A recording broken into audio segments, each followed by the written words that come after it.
Hey everybody, CodePika here. So, I did a bit of a mistake, a bit of a boo-boo. I accidentally deleted, or something happened to it, or I probably didn't record it. So I actually didn't record or deleted the two layers. So the footage that you're seeing here was a stream that we did way back when we were doing like the Kirby Air Riders video.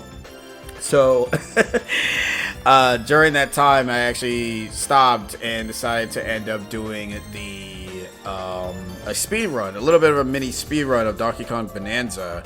So this is essentially showcasing two of the layers that I didn't get to really fully showcase. Like, I showed half of the Radiant layer, but I didn't get to showcase the Groove layer or the rest of the Radiant layer. So what you're gonna fortunately see is essentially a abridged, dumbed down version of the run.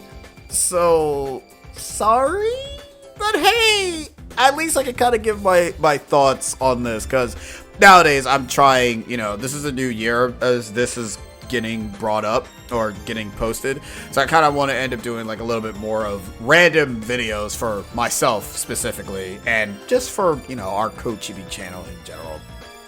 Donkey Kong Bananza was an amazing game. The fact that it was nominated as a game of the year is pretty, you know, it's obvious of it being a game that was very fantastic from start to finish. Like, you get to play as Donkey Kong hasn't had a game in forever, and the last 3D Donkey Kong game I played was Donkey Kong 64, which, you know, that was on the 64. You can kind of already see how long that has been for Donkey Kong to actually be in a platformer, a 3D platformer game. The recent Donkey Kong game that I did play was Tropical Freeze, and that was pretty good for what it was. Like, the music was pretty nice, the controls for DK was really good, and the music was just fantastic. You know, I just wanted to say that again. But having Donkey Kong Bananza being a game that was introduced to us for the Switch 2 being released was a pretty massive big deal, because you have to realize that the game that was released for the Switch 2 was Mario Kart World, which made no sense at all, if I'm being honest, because it's like, why? Like, that game, it's a racing game. This game should have been, like, a lot of people have basically stated that Donkey Kong Bananza should have been the game to be released for the Nintendo Switch 2, not Mario Kart World. Mario Kart World could have waited to be released, so at least that way we'd be less disappointed. But to be fair, Mario Kart World being the release of the console is mainly due to the nature of, what is it, Mario Kart 8 Deluxe sound like gangbusters. So in all honesty, what I'm trying to say, it's y'all fault for basically making Mario Kart 8 such a big deal. Nintendo was like, yeah, we're gonna cook with this one, guys. Let's make Mario Kart World the release date for the Switch 2. I'm like, what the hell are y'all doing? That is so dumb. So, Bananza, when I played it blind, it was like, this friggin' died here like a dope, because I was actually trying to go fast. So, like I said, this was like a mini speed run, so I was going fast. So, you know, you're unfortunately not going to see any of the cutscenes, and you're not going to really hear much of the conversations that's being said, because in all honesty, I don't think it really matters, but because who cares? It's like post-commentary, which I haven't done post-commentary in like forever. I'm like, my God, you guys remember how post-commentary used to be back in the day, when people just like talked about the things that they were doing on the screen rather than doing it live? Nowadays, most people do everything live for the most part. Sometimes, you know, they're scripted and sometimes they're not. It really all depends. But yeah, Bananza was a very interesting game because it was made by the Odyssey team, well, one of the groups from the Odyssey team, and it was pretty nice. It was nice from start to finish.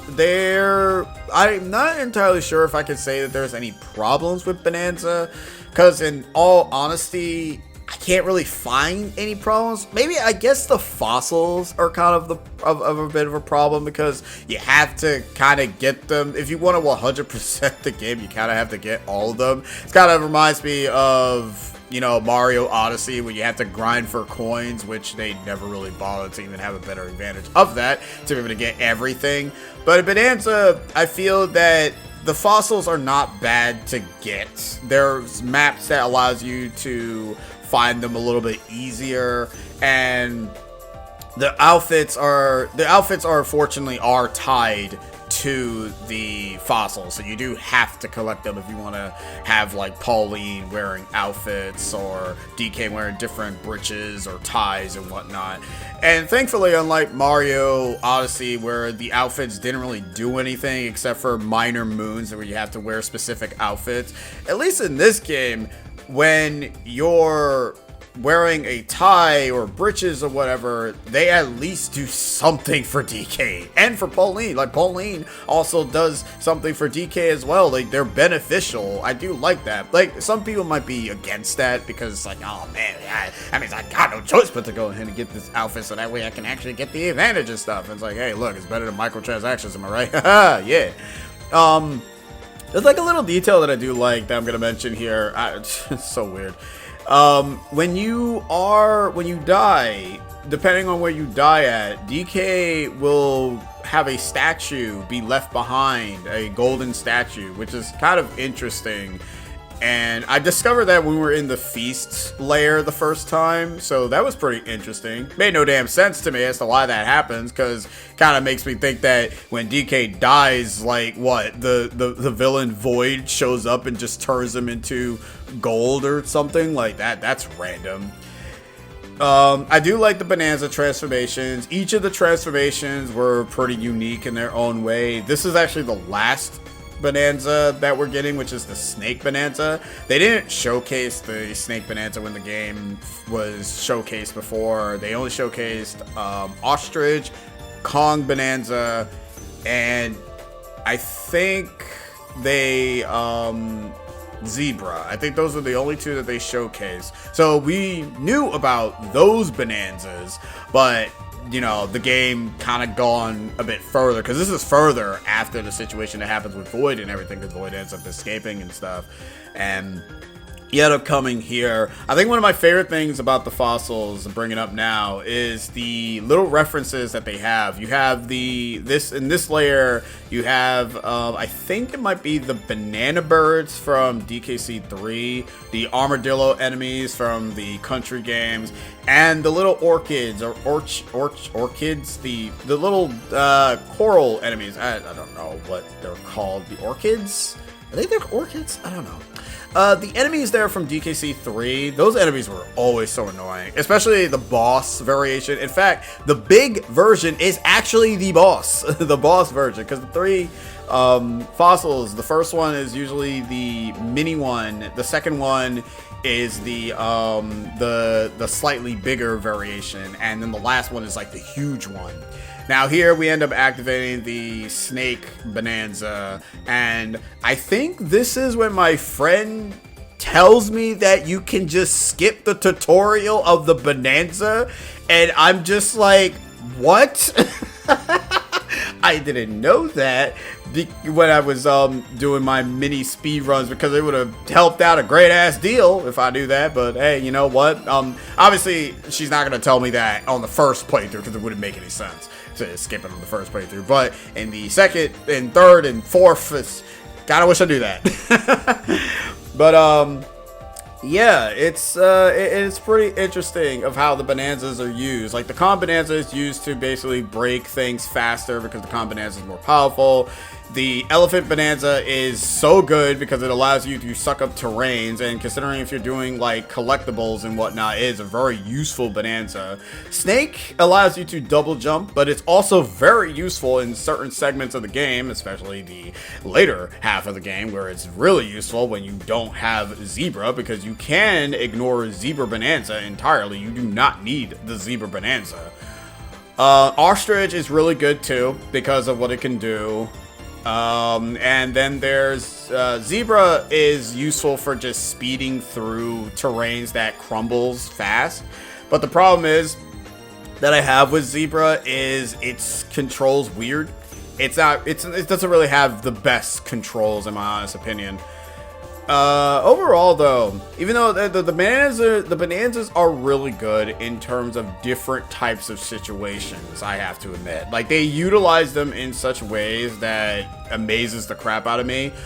Like, yes, Mario has full-on Bananza, like, Mario has, like, full-on movement abilities already, but to have, you know, the full-on Bananzas be useful in certain platforming segments, in fact, some segments that just breaks the game entirely, was really good. I really like that they managed to end up doing something like that. It's pretty cool in their own right, you know, pretty cool.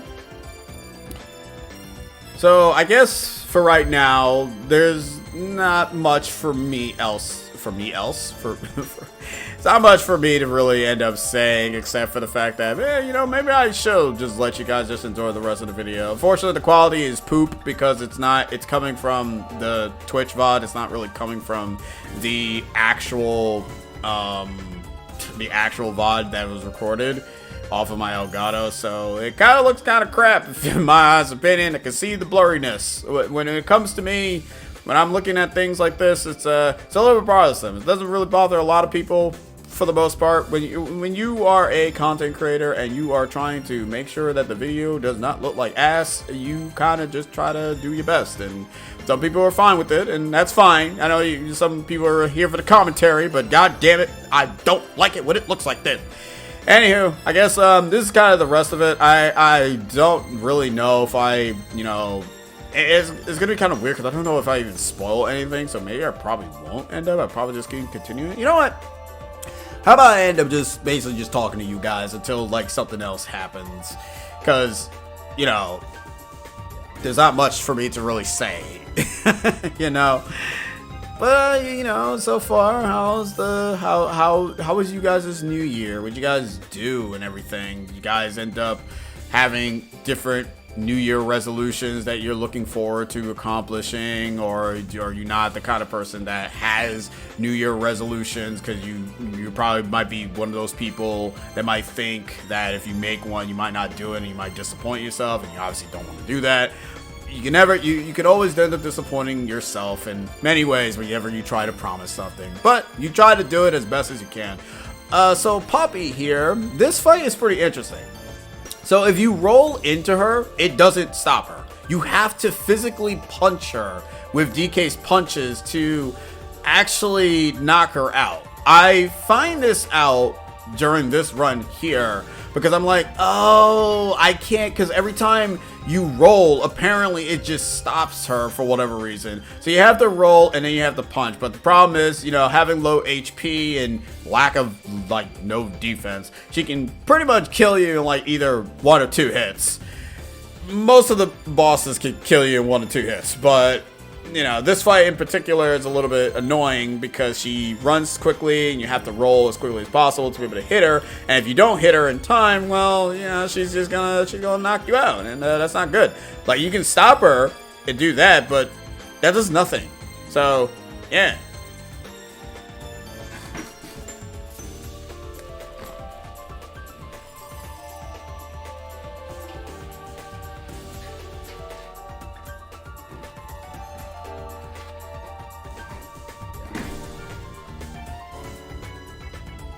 But yeah, once I figured out that you can go ahead and just punch her and knock her out, like you have to actually punch her with DK's regular punch and not with DK's rolling punch, I was like, oh, okay. Now the fight makes a lot of sense of how to speed through it. And now it's just significantly easy. And here is where Poppy kind of just straight up just gives up, and she does not even want to be bothered anymore. You know, I'm gonna be real. I know it's gonna be my furry nonsense coming out and everything. I barely saw any artwork of her. I'm gonna be real. I saw more artwork of DK and Pauline. I barely see any artwork of, in fact, I've seen barely any artwork of any of them, really. I barely saw Grumpy, I barely saw Poppy, I barely saw Void. It's like, damn. Hell, they are that. Y'all don't care? Jeez. I mean, there is a bunch of art, because I didn't really mute Bananza, and I didn't even see, like, any spoilers of the game. All I've been seeing was, like I said, nothing but Pauline and DK artwork. And I think one of my favorite ones, I don't know who the artist is, but it's the one where Pauline is aura farming. Like the Kong Bananza DK is behind Pauline, and she just has her arms crossed, and I'm just like, I love that art. I don't know who the artist is, but that artist did an amazing job with that, because it's like, I love that, because that right there just makes me think like, damn, what if Pauline was like in Smash Brothers? But first off, she's a little girl, and they're 13. Well, I mean, please, she's 13-year-old. She probably beat the crap out of anybody in Smash Bros. That's a rude girl. We literally have like children, like freaking Lucas and Ness in the game. Like, they're children too. So it's like, I don't think there's really any problems, if I'm being honest. Pauline's, what I'm trying to say is Pauline's smash attack should just be her saying DK, like in the game, and it just plays the friggin' song of the Kong Bananza, and then DK just beats the crap out of you, and then you just get knocked out. Dude, I would totally go for that if they decide to do that. Nintendo, or Sakurai, whomever, someone, make it happen.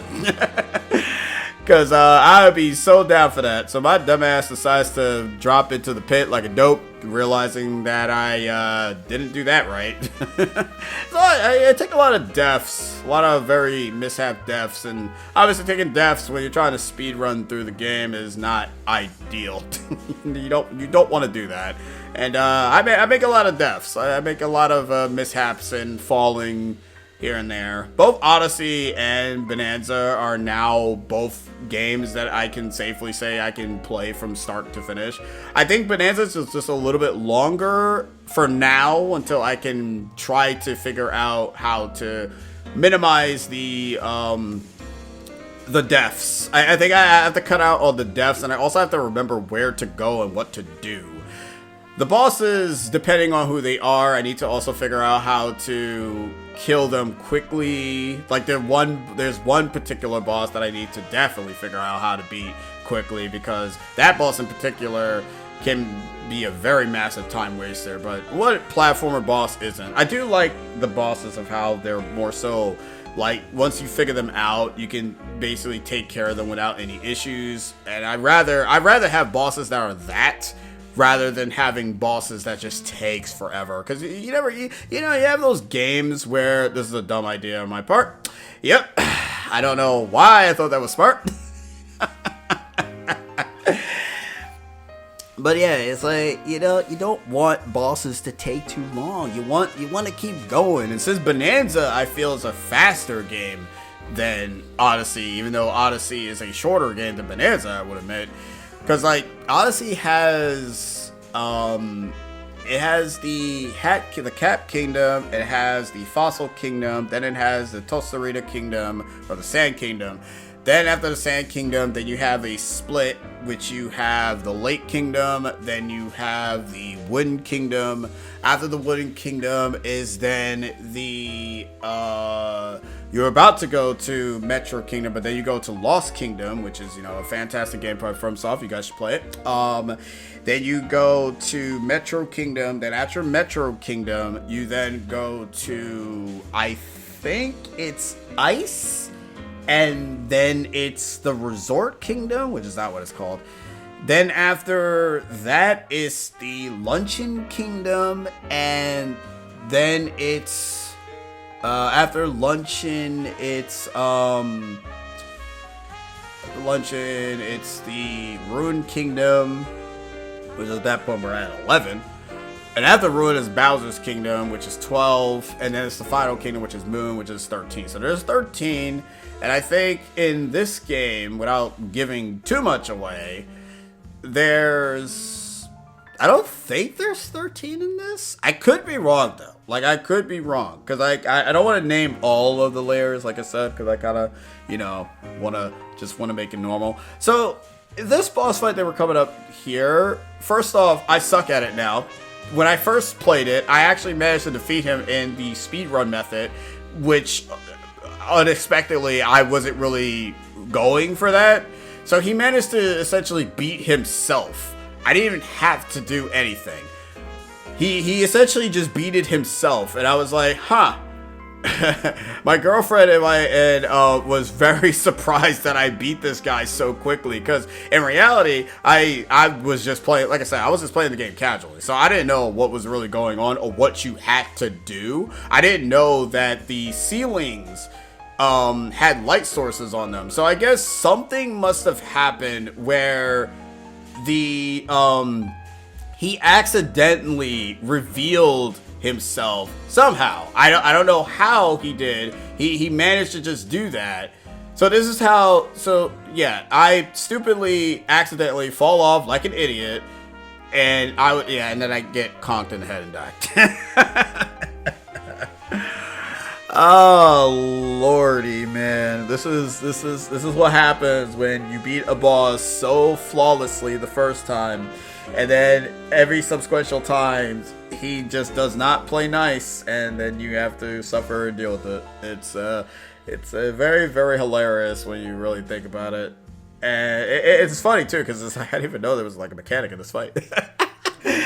I was going through the whole entire level and I completely forgot about the whole mechanic of this battle. I'm like, oh right, there is a mechanic in this fight, isn't there? It's like, yes, it's literally right in front of you. I'm like, oh, okay.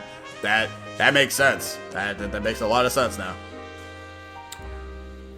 But yeah, overall, I'm glad that Donkey Kong Bonanza got nominated for Game of the Year, because let's be honest here, Mario Kart World weren't doing it. In fact, Mario Kart World and Bonanza were the only two games that got released. Yes, I know Metroid Prime 4 got released, but you have to hear me out. I haven't played the game yet, so I have no idea what Metroid Prime 4 is doing, except for like one tidbit that it's kind of doing an open world style game, which Nintendo seems to have massive boners to making every series. So it's kind of like back then when Nintendo made all their franchises 3D and then made all their franchises 2D and so on and so forth. That's basically what they're doing now, is that they're just making all their franchises open world, which, I mean, I don't mind open world for these Nintendo games, but damn, man, if they do them wrong, you gonna hate them. I think like the only open world game that I'm not really a fan of is Pokemon, because the way how they did it in that game was just not the best. It was not the best. Alright, so here we end up in the Groove Layer. Now, my reaction to the Groove Layer is completely gone. So, yeah, unfortunately, we can't really hear what my reaction is going to be for the first time being here. So that's a bit unfortunate, but it is what it is. It's what happens. It's not. We move on. We move on. So what I thought about the Groove Layer, I liked it. It was pretty nice. It was pretty jarring not having Pauline, because Pauline is the only person that can change DK into a Bonanza form. I'm doing this method here because you want to ignore the Fractones. You don't want to really talk to them, because talking to them is a waste of time. You want to go ahead and try to get up here as quickly as possible so you can be able to talk to Poppy, so that way Poppy can open the door, or the guy magically just opens the door for you or whatever, because Poppy's also locked up in jail. I don't know why. I don't know how she got him in jail. And Grumpy, for whatever reason, in the story is just gone. He's just dead. He's just magically just dead. So yeah, Poppy basically explains that, you know, the exit's over there. She has magic singing voodoo powers and she can clip through things. In all honesty, Poppy just kind of reminds me of a tamer version of what's her name? Candy Kong, which, you know, hey, you know, it's all good. We love our Candy Kongs in these series, right? Candy Kong is cool. Everybody likes Candy Kong. Damn. Anywho, the Groove Layer, they want you to activate 3 switches to be able to activate the giant speaker, because in the context of the story, Pauline got eaten by a eel, or I forgot what the tele eel or teleport eel, whatever it's called. So what we need to do, we need to activate these 3 speakers to be able to call the eel, so that way we can go ahead and save Pauline, because, well, that's because we need her. She's important. During going through these areas, however, we'll end up finding void walls, wall voids. I don't really know what to really call them, but they're like void walls that can crush you and do a lot of damage. And even with the amount of health that we have now, there might as well be insta-kill. In fact, I think they are insta-kill if they manage to hurt you. So, yeah, you want to be careful here. As you can... Oh, okay. No, actually, no, that one's not insta-kill. Okay, I guess it just take... I guess in Donkey Kong in general, you can always survive one hit. So, I always treated this... Because in the final boss of the game, you can take 2 hits, similar to the Donkey Kong Country games, where you had Donkey Kong and Diddy, which are your 2 hits. But I say you can take 2 hits, you can technically only just take like 1. It's always weird whenever you say that. It's like, oh, I can take 2 hits. It's like, nah, not really. You can only take 1 hit, and that's it. Because the other hit you take is a death. So is that really taking 2 hits? I guess you could say you sort of have 2 chances. Like the first chance is the first chance is where you have 2 of them, and the second chance is when you lose 1 of them. I guess that makes a little bit more sense. Anyways, once you end up activating all 3 of the speakers, the eel will show up, and that's pretty much the end of the layer, really. And thankfully, me going fast, as is, we'll be able to get it done quickly and snippy. Unfortunately, there's no exploration happening here, but I will say this, during the playthrough, we do massive cleanup. In fact, there's like 2 recordings that I got rid of because there was no point. Because most of those footage was just us utilizing Doki Doki Elephant Bananza a bunch of times until the cows came home. And to be honest, I'm going to be real and upfront, that's not really interesting to watch, in my honest opinion. It's just casual banter. It's not much. I do like these harp switches, though. The harp switches have the capabilities of changing the fractones into different things. I don't know why it does that, but to be fair, the whole concept of Bananza in the fractone world, I guess, music is a very big thing. And it showcases here with the groove station, with the disco hall station here, where majority of the fractones love music. In fact, they mention both the Bananza Kongs, or I said Bananza Kongs, they're all not Kongs. Like the Bananza folks, they end up mentioning about Pauline's ability of singing, because her singing is really good. And they like that. They like that her singing is pretty damn poggies, and they want her to sing forever. So yeah, music being a very focused thing of the game makes a lot of sense too. Like, it's like, you might be thinking, it's like, oh, that's kind of out of left field. I don't remember Donkey Kong uses it. It's like, no, they've used instruments before. If you played DK64, majority of their gimmicks were utilizing music to get through different parts of the area. Which, by the way, I would look forward to a Donkey Kong 64 remake. Obviously, Donkey Kong will be looking like this, and Diddy and Dixie will also look different too, which will also be kind of cool to see. Another thing I would love to see is that I want the Odyssey team to do a Star Fox game. You know how cool it would be to see a Star Fox game of this style? Like, going through different zones. Like, it's, I'll treat it as Star Fox Assault, even though that game was not the best, I would say, because it really wasn't. It has its issues. For one thing, the controls weren't the best. The story was a story. Like, I'm gonna be honest with you. The story of that game was definitely a story. They definitely tried to cook with something. I don't know what, but they were trying to do something with that game. The story just felt so... maybe the point was for it to be cheesy, because let's be real, even Star Fox 64 was cheesy. Like, you had do a barrel roll, you had friggin' what is it? Andros is very interesting. Like, the voice acting just felt very cheesy. It's like, I can't let you do that, Star Fox. It's like, Fox, that's one of ours. And I'm like, all right, buddy. I was like, calm down. It's 90s, so you have to, you have to realize that. But it was funny, you know, it was funny. Like, the same thing for Star Fox Adventure. That game had cheesy voice acting too. Even though Star Fox kind of just felt like that he didn't want to be there. Which I don't blame him. It's because, let's be real, Dinosaur Planet sucks. Everybody has problems there. You guys are all crazy. You bunch of losers. It's like, no wonder y'all all extinct, you friggin' dumbasses. Oh, man. Anyways, once you've activated the last speaker, you need to, the Harmony, or Harmonelle, who is what it's called, you need to talk to Poppy so that way she can do what she can do to be able to call the eel. At first, I was trying to figure out what I was supposed to do because I completely forgot, which, you know, it's a time waster when you don't really remember what you're supposed to do, and then you just gotta just run around in circles and trying to figure out what you're supposed to actually do. Then I magically found, like, this thing right here with the golden thing, and I died, so that's always nice, I guess. Jesus. Like I said, I did do a lot of pointless deaths and a lot of pointless explorations, because there was no point in going down there.